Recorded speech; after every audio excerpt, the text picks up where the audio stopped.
The noise is deafening. There's exhaust fumes, soot and locals running the gauntlet, all just across the street.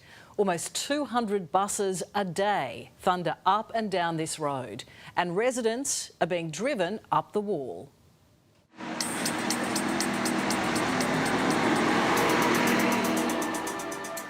Oh, it drives me insane. We're like prisoners because we can't even open the doors. Take your buses elsewhere. Take your buses elsewhere. These are the locals of Raglan Street, Waterloo, and they've had it with the 392.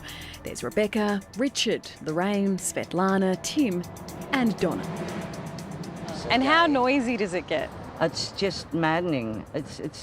I've started to get a ringing, like a tinnitus type noise in my ears. I never had that before. Yeah.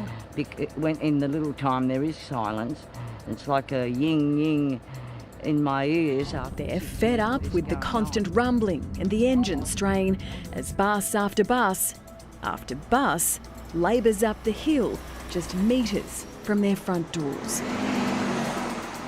It's a busy bus route, that's for sure. Almost 200 buses a day. The first at 5 a.m, the last at 1 a.m. Does it drive you a bit batty? Yes. I can imagine. It's actually crazy. Even shooting this story is driving us a little batty. There's another one. So we thought that due to the station, the light... There goes one. Lorraine, how noisy are the buses? Well, enough to drive. Well, like, Pretty noisy. so when you're just waking up. These folks are organised, sourcing documents through Freedom of Information laws, showing there are 194 buses every weekday and 196 on the weekends.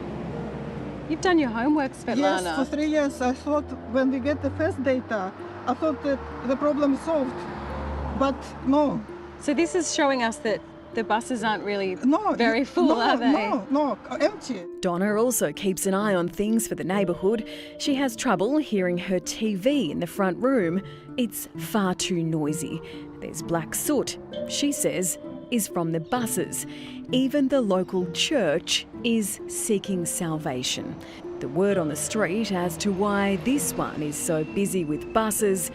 Most of these people live in social and public housing.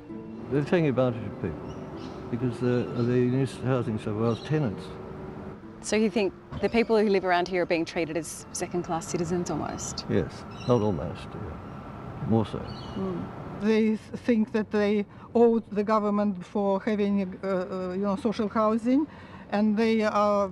They think they owe the government. Yes. Because they live in social housing. And so the government can do anything they like. The street is full of elderly people. And it's difficult to walk fast.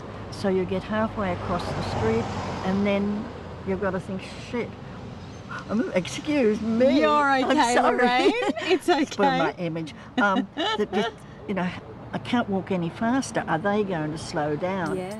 A childcare centre is nearby too.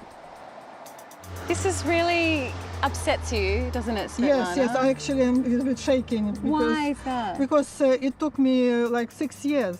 6 years after the first set of data, I thought it's over. But it's not over after 6 years. It takes a toll on you. Even this experience today, Of course. it takes a toll. I understand. Because you relieve all these emotions. So far, unlike the buses, their noise is being ignored. Yeah, it takes a toll, all right. Well, the New South Wales Transport Department says there is demand for this many buses on Raglan Street, but has flagged the rollout of quieter zero-emission vehicles to replace the diesel ones. A bit of relief, at least, for these long-suffering locals.